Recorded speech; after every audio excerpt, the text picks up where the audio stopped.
अब शबे बारात आ रही है, कब है? परसों शबे बारात है कि नहीं है? 3 फरवरी को शबे बारात है। अब इस रात में आप देखेंगे माफी नामे निकलेंगे। अब लोगों के माफी नामे शुरू हो गए होंगे फेसबुक पे, व्हाट्सएप पे, इंस्टाग्राम पे। मुझसे कोई गलती हो गई हो तो मुझे माफ कर देना, मुझसे कोई खता हो गई हो तो मुझे माफ कर देना, अगर किसी का दिल मुझसे दुखा हो तो मुझे माफ कर देना।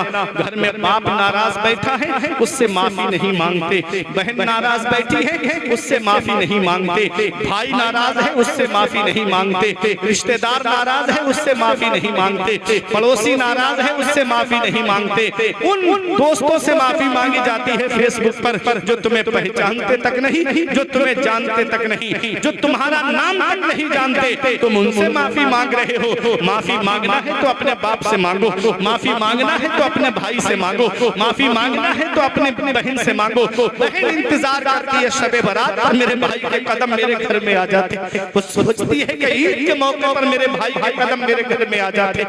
बकरा ईद के मौके पर बहन इंतजार करती, भाई के कदम मेरे घर में आ जाते। और भाई है कि जरा सी बात पर नाराज होकर बैठा है, कोई बाप से बात नहीं करता, कोई भाई भाई से बात नहीं करता, बहन भाइयों से बात नहीं करते, बहन भाई बहनों से बात नहीं करता, पड़ोसी पड़ोसी से बात नहीं करता, रिश्तेदार रिश्तेदार से बात नहीं करते। और माफी मांगे सोशल मीडिया पे डाले जा रहे हैं। माफी उनसे मांगी जा रही जो तुम्हें जानते तक नहीं। और घर में अजीजों अकारिब नाराज बैठे हैं। मेरे अजीजों, इस मुबारक रात में अल्लाह सबको बख्शता है। 3 रातें अल्लाह ने ऐसी अता फरमाई अपने महबूब की उम्मत को। एक है शबे मेराज जो 26 रजब को गुजर गई, एक है शबे बारात ये जो आ रही है 14 शाबान को। मेरे अजीजों, एक है शबे कद्र। आका फरमाते हैं रमजान शरीफ के आखिरी अशरे की ताक रातों में शबे कद्र को तलाश करो। हमारे बुजुर्गों ने, हमारे अइम्मा ने 27वीं शब को बताया है। ज्यादा राजिह कौल 27वीं शब का है। मेरे अजीजों, ये 3 रातें ऐसी हैं, आदमी चाहे तो आप अपने गुनाहों से तौबा करके अपना दाखिला जन्नतियों में, अपना नाम जन्नतियों में, जन्नतियों की फहरिस्त में लिखा ले। आदमी चाहे तो अपना दाखिला जन्नत में करा ले। लेकिन होता क्या है, ऐसी रातों में भी हम सो के गुजार देते, ऐसी रातें भी हम सो करके गुजार देते। ऐसी रातों को मोटरसाइकिल उठाई, कभी इस चौराहे पे कभी उस चौराहे पे, पूरी रात घूम करके हम गुजार देते हैं। ऐसी मुबारक रात मिली जिसमें अल्लाह बनी कल्ब की बकरियों के बालों से ज्यादा लोगों की मग़फ़िरत फरमाता है। वो रात बख्शिश की रात है, वो रात छुट्टी की रात है। उस रात में अल्लाह रोजी तक़सीम फरमाता है। उस रात में फैसले कर दिए जाते हैं। उस रात में सारे फैसले हो जाते हैं। किसकी कितनी जिंदगी है उस रात में फैसला हो जाता है। कौन कितने दिन जिंदा रहेगा उस रात में फैसला हो जाता है। कौन उस साल जिंदा रहेगा ये भी फैसला हो जाता है। कौन उस साल दुनिया छोड़ के जाएगा ये भी फैसला हो जाता है। किसको कितनी रोजी मिलेगी ये भी फैसला हो जाता है। किसको कितना रिस्क मिलेगा ये भी उस रात में फैसला हो जाता है। मेरे अजीजों, उस मुबारक रात में फैसले हो जाते हैं। वो बख्शिश की रात है, वो छुट्टी की रात है, वो रब की इनायतों की रात है। आसमान दुनिया पर रब खास तजल्ली फरमाता है। कोई मुसीबत ज़दा जो मुसीबत से निजात मांगे अल्लाह उसको निजात अता फरमाए। है कोई बीमार जो शिफा मांगे अल्लाह उसको शिफा अता फरमा दे। है कोई रोजी मांगने वाला अल्लाह उसको रोजी अता फरमा दे। सुबह सादिक तक तुलू फजर तक ये सिलसिला चलता रहता है। रब की रहमतें जवाब देती हैं। हम तो माइल वस करम है कोई साइल ही नहीं। राह दिखलाएं किसे रह रहे मंजिल ही नहीं। मेरे अजीजों, उस मुबारक रात में अल्लाह की इबादत करना, उस मुबारक रात में कुरान की तिलावत करना, उस मुबारक रात में अल्लाह को राजी करना, उसके रसूल को राजी करना। मोबाइल घर पे रख के जाना, मस्जिद में जाकर के रब की इबादत करो, मस्जिद में जाकर के अल्लाह की इबादत करो। अल्लाह तुमसे राजी हो गया, उसका रसूल तुमसे राजी हो गया तो जब दुनिया से जाओगे तो यही कहोगे लहद में इश्क़े रुखे शह का दाग लेके चले। लहद में इश्क़े रुखे शह का दाग लेके चले। अंधेरी रात सुनी थी चराग लेके चले। सुभान अल्लाह, सुभान अल्लाह। मेरे गुलामों का नक्शे कदम है राहे खुदा, वो क्या बहक सके जो ये सुराग लेके चले। मुत्तकी बन के जाओ, परहेजगार बन के दुनिया से जाओ। कुरान क्या सिखाता है? कुरान एक सच्चा इंसान बनाता है इंसान को, मदरसा एक कामिल इंसान बनाता है इंसान को। मेरे अजीजों, मदरसे में कुरान का पैगाम दिया जाता है। कुरान हदीस का पैगाम दिया जाता है। मदरसे के अंदर इंसान को कामिल इंसान बनाया जाता है, ऐसा इंसान बनाया जाता है कि किताब में देख करके आप देख लीजिएगा कि मोमिन किसे कहते हैं, और मदरसे में पढ़ाने वाले आलिम को देख लीजिए, मदरसे में पढ़ने वाले तलबा को देख लीजिएगा, तब आपको एहसास हो जाएगा कि मदरसे के अंदर क्या पैगाम दिया जाता है। ये मदरसे दहशतगर्दी का अड्डा नहीं है, ये मदरसे कामिल इंसान बनाने का जरिया है। इसलिए मदरसों से करीब हो जाओ। मदरसे में 8 बच्चों ने कुरान पाक हिफ्ज़ किया है, ये 8 हैं। अगर आपका साथ रहा तो आने वाले वक्त में 8 के डबल भी हो जाएंगे।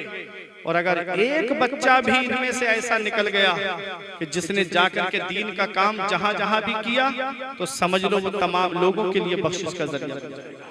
जिसने ताउन किया उसकी भी बख्शिश का जरिया बन जाएगा, जिसने सपोर्ट की मदरसे को उसकी भी बख्शिश का जरिया बन जाएगा, जिसने साथ दिया मदरसे में पढ़ाने वालों का उसकी भी बख्शिश का जरिया बन जाएगा। क्योंकि एक हाफिज कुरान 10 ऐसे लोगों की शफाअत करेगा क़यामत के दिन जिनके ऊपर जहन्नम वाजिब हो गई होगी, जहन्नम का टिकट कट गया होगा। अल्लाह पर तो सोचिए आप, अगर बाअमल हाफिज कुरान है तो उसको ये इनाम मिलेगा क़यामत में कि वो 10 ऐसे लोगों को जन्नत लेकर जाएगा जिनके ऊपर जहन्नम वाजिब हो गई है। ये तो उनका हाल है जिनके ऊपर जहन्नम वाजिब हो गई थी। माँ बाप को अल्लाह क्या देगा? माँ बाप जिन्होंने औलाद की जुदाई का गम बर्दाश्त किया, माँ ने बचपन में अपनी औलाद की जुदाई का पत्थर अपने सीने पर रखा, तो माँ बाप को क्या मिलेगा? तो सुनो, माँ बाप को क़यामत के दिन अल्लाह ताला एक ऐसा ताज अता फरमाएगा जिसकी रोशनी आसमान के सूरज से भी ज्यादा होगी। ये मेरी आखिरी बात है, मैं बैठने जा रहा हूँ। आसमान का सूरज आपने देखा? मैं जब यहाँ पर आया था तो मुबारक तो वो बता रहे थे कि कल बहुत सर्दी थी, आज सूरज निकला है। सर्दी थी ना कल, आज सूरज निकला। तो आज दोपहर में जब हम सैयद साहब के पास आए, मुलाकात हुई रुपहड़िया बॉर्डर पर, तो ऊपर नजर नहीं मिलाई जा रही थी सूरज से। सर्दी चल रही है ना, और ये सूरज चौथे आसमान पर है, और इसका मुंह हमारी तरफ नहीं है, इसका मुंह ऊपर है, उल्टा है हमारी। तब हम इस सूरज से नजर नहीं मिला सकते, तब हम इस सूरज से नजर नहीं मिला सकते इसकी रोशनी के सामने। अब जरा देखिए, मेरे आका फरमाते हैं, मन क़रअल कुरआन व अमिला बिमा फीह उलविसा वालिदाहु ताजन यौमल क़ियामती दौअहु अहसनु का दौअ शम्स। आका फरमाते हैं, जो कुरान पढ़े और उस पर अमल करे तो अल्लाह ताला क़यामत के दिन उसके माँ बाप को ऐसा ताज अता फरमाएगा जिसकी रोशनी आसमान के सूरज से भी ज्यादा होगी। इतना अच्छा ताज और ऐसा ताज कि जिसकी रोशनी आसमान के सूरज से भी ज्यादा होगी। दूर से उनके सरों पे ताज नजर आएंगे, लोग कहेंगे ये कौन है जिनके सरों पे नूरानी ताज चमक रहे हैं? तो फरिश्ते कहेंगे ये वो माँ बाप हैं जिन्होंने अपने जिगर के टुकड़े को मदरसे में भेजा, जिन्होंने अपने लख्ते जिगर को मदरसे में भेजा, टूटी हुई चटाई पे देखा उसको फटे हुए लिबास में देखा, अपने बच्चे को मदरसे का खाना खाते हुए देखा, लेकिन फिर भी जुदाई उनकी बर्दाश्त करके अपने बच्चे को आलिम दीन बनाया, अपने बच्चे को हाफिज कुरान बनाया। और जब ये हाफिज कुरान बन गए, इनके माँ बाप ने सब्र किया, इनके माँ बाप ने अपने बच्चों की जुदाई को बर्दाश्त किया। अल्लाह ताला ने आज क़यामत में इनको ये इनाम अता फरमाया है कि उनको तो वो इख्तियार दिया कि 10 ऐसे लोगों की शफाअत करें जिनके ऊपर जहन्नम वाजिब हो गई, और माँ बाप को ये इनाम अता फरमाया कि अल्लाह ने माँ बाप के सर पे ऐसा ताज रखा है जिसकी रोशनी आसमान के सूरज से भी। तो जिनके बच्चे हाफिज कुरान बने वो किस्मत वाले, जिनके बच्चों ने कुरान हिफ्ज किया वो नसीब वाले, जिनके बच्चों ने कुरान को हिफ्ज कर लिया वो मुकद्दर वाले। कि दुनिया में तो हाफिज के बाप कहलाएंगे ही, हाफिज साहब के वालिद साहब जा रहे हैं, और कयामत के दिन अल्लाह ताला तुम्हें वो ताज अता फरमाएगा जिसकी रोशनी आसमान के सूरज से भी ज्यादा। अल्लाह ने अगर 2-3 बेटे दिए हैं तो एक बेटा मदरसे में जरूर भेज देना। कहीं ऐसा ना हो, कहीं ऐसा ना हो कि कोई कब्र पे फातिहा पढ़ने वाला तक नसीब ना हो। अगर अल्लाह ने 3 बेटे दिए हैं तो एक को आलिम या हाफिज जरूर बना देना। मैंने दुनिया का जायजा लिया है कि जब बाप के इंतकाल का वक्त करीब आता है तो कोई यासीन शरीफ पढ़ने वाला तक नहीं होता। जब बच्चा हाफिज कुरान होगा, जब बच्चा आलिम दीन होगा तो वो बंटवारे के लिए लड़ेगा नहीं, बाप का अंगूठा नहीं लगाएगा सादा कागज पर, बल्कि सरहाने बैठ करके सूरह यासीन शरीफ की तिलावत करता हुआ नजर आएगा। और जब इंतकाल हो जाएगा तो वो अपने बाप के लिए कफन का इंतजाम करेगा, गुस्ल भी अपने हाथों से देगा, नमाज जनाजा भी अपने वालिद की पढ़ाएगा, अपने हाथों से कब्र में उतार के यही कहेगा रब्बना ग़फ़िरली वले वालिदैया, ये अल्लाह मुझे बख्श दे और मेरे माँ बाप को बख्श दे। वो दुआ जमीन के ऊपर करेगा, अल्लाह उसके माँ बाप को जमीन के नीचे बख्श दे। इसलिए अपने बच्चों को कुरान पढ़ाओ, अपने बच्चों को दीनी तालीम हासिल कराओ, अपने बच्चों को मदरसे में भेजो, चाहे मदरसा तालीम कुरान में भेजो, चाहे मदरसा गौसिया में भेजो, चाहे दीनी अहले सुन्नत वल जमात के मदारिस में भेजो, पर बच्चों को पढ़ाओ जरूर। आधी रोटी खाइए, महाराजा शरीफ से क्या आवाज आई थी, आधी रोटी खाइए, बच्चों को पढ़ाइए। मत बनाओ पूरा हफ्ता अपने घर में चिकन, एक दिन बना लो, बाकी पैसा बचा करके बच्चों की तालीम पे लगाओ, बाकी पैसा बच्चों की पढ़ाई पे लगाओ।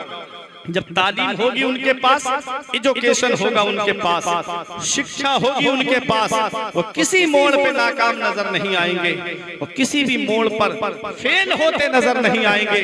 तालीम से, इल्म से सरदारी मिलती है, इल्म से बुलंद रुतबा मिलता है, इल्म से बुलंद मकाम मिलता है।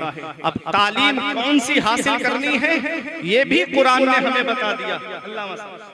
तालीम कौन सी हासिल करनी है ये भी कुरान ने बता दिया। अल्लाह ने फरमाया इक़रा बिस्मि रब्बिकल्लज़ी खलक़, पढ़िए उस रब के नाम से जिसने आपको पैदा किया। पता चला हमें वो इल्म हासिल करना है जो इल्म हमें अल्लाह से मिला है, वो तालीम हमें हासिल करनी है जो तालीम हमें अल्लाह से मिला दे, वो हमें शिक्षा हासिल करनी है जो शिक्षा हमें अल्लाह से मिला दे, उसके रसूल से मिला दे। वो तालीम मदरसे में मिलेगी, वो तालीम दीनी लोगों के पास में मिलेगी। यही चंद बातें थी जो मैंने आपके सामने बयान कर दी। ये किस्सा लतीफ अभी नातमाम है, जो कुछ बयां हुआ वो आगाज़ बाब था।